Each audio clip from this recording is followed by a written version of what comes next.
नमस्कार दोस्तों, आज की कहानी है गरीब लड़का और भगवान बुद्ध। एक इतना गरीब लड़का था कि वह हर रोज खाने के लिए भटकता था और कहीं ना कहीं से खाना इकट्ठा करता था, पर हर रोज उसका खाना गायब हो जाता था। एक दिन उसे पता चला कि एक चूहा उसका खाना चुराता है। तो उसने उस चूहे को पकड़ा और उससे पूछा कि तुझे पता है मैं इतना गरीब हूँ, फिर भी तू मेरा खाना चुराता है। अगर तुम्हें चुराना ही है तो किसी अमीर का क्यों नहीं चुराता। तो वह चूहा बोला कि तेरी किस्मत में कुछ ही चीजें लिखी है वही मिलेगा। भले तू कितनी ही कोशिश कर ले, भले तू कितना भी इकट्ठा कर ले, उसे अपने पास नहीं रख सकता। ये जानकर लड़का बहुत शौक हुआ कि ऐसा कैसे हो सकता है। तो चूहे ने कहा कि अगर तुझे जानना ही है कि तेरी किस्मत में क्या लिखा है तो भगवान बुद्ध के पास जाना पड़ेगा, वही तुम्हें बता सकते हैं कि तुम्हारे किस्मत में क्या है। इसलिए वह लड़का भगवान बुद्ध से मिलने के लिए निकल पड़ा। चलते चलते बहुत रात हो गई थी, इसलिए रास्ते में उसने एक हवेली देखी और उस घर वाले से एक रात रहने के लिए इजाजत मांगी। उसे इजाजत मिल भी गई। हवेली वालों ने लड़के से पूछा कि वो इतनी रात को कहाँ जा रहा है, तो उसने कहा कि मैं बुद्ध के पास जा रहा हूँ अपनी किस्मत के बारे में पूछने के लिए। तो हवेली वालों ने कहा कि तुम भगवान बुद्ध से हमारा सवाल भी पूछोगे। हमारी एक 16 साल की लड़की है जो बोल नहीं सकती है, तो क्या करे जिससे इसकी आवाज आए।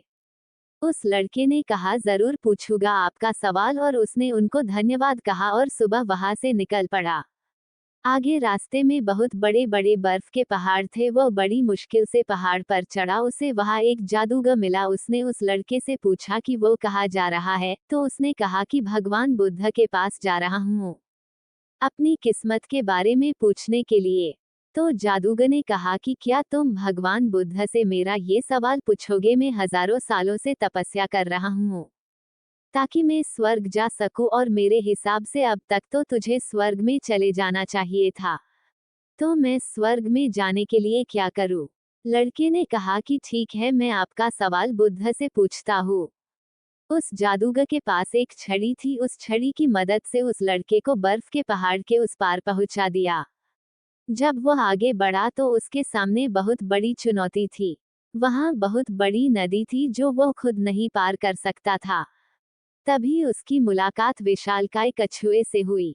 कछुआ उसे लेकर जाने के लिए तैयार हो गया। फिर कछुए ने भी उसे वही सवाल पूछा, तुम कहाँ जा रहे हो। तो उसने सब बताया। तो कछुए ने भी एक सवाल पूछने के लिए कहा, मैं 500 सालों से ड्रैगन बनने की कोशिश कर रहा हूँ, पर अभी तक नहीं बन पाया, तो मैं ऐसा क्या करूँ जिससे मैं ड्रैगन बन जाऊं। लड़के ने कहा मैं आपका सवाल जरूर पूछूंगा। कछुए ने लड़के को अपनी पीठ पर बिठाया और नदी के उस पार पहुंचाया। आखिरकार लड़का भगवान बुद्ध के पास पहुंच गया। वहां बहुत सारे लोग थे। बुद्ध ने कहा एक व्यक्ति के केवल 3 सवालों के जवाब दूंगा। लड़का एकदम शॉक हो गया, क्योंकि उसे तो 4 सवाल पूछने थे। वह सोचने लगा कि उसे कौन से 3 सवाल पूछने चाहिए। उसने कछुए के बारे में सोचा कि कछुआ 500 सालों से ड्रैगन बनने की कोशिश कर रहा है। जादूगर 1000 साल से स्वर्ग जाने के लिए तपस्या कर रहा है। और वह लड़की बिना बोले कैसे पूरी जिंदगी निकल सकती है। फिर खुद के बारे में सोचा कि मैं तो सिर्फ गरीब हूँ, मैं तो मांग कर भी अपनी जिंदगी गुजार सकता हूँ, पर कछुआ, जादूगर और लड़की की परेशानियां तो मेरी परेशानियों से बहुत बड़ी है। तो लड़के ने उनके 3 सवाल भगवान बुद्ध से पूछे। बुद्ध ने जवाब दिया कि कछुआ 500 सालों से ड्रैगन बनने की कोशिश कर रहा है, पर अपने कवच को छोड़ने के लिए तैयार नहीं है।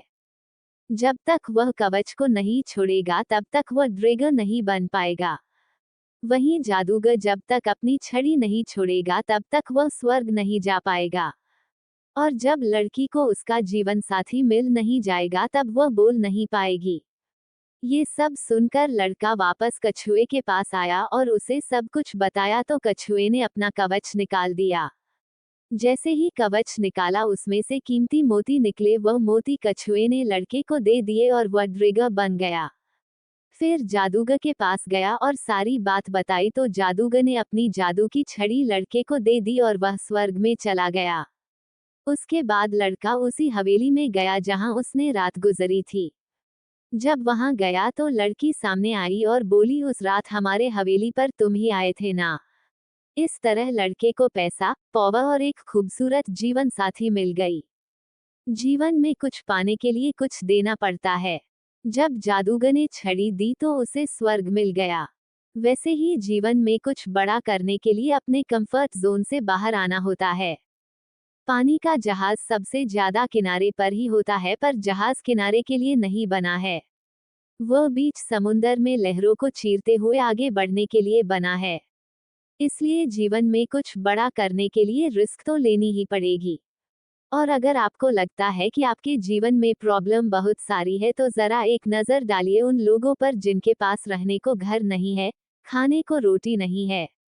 कोई देख नहीं सकता, कोई चल नहीं सकता, कोई बोल नहीं सकता।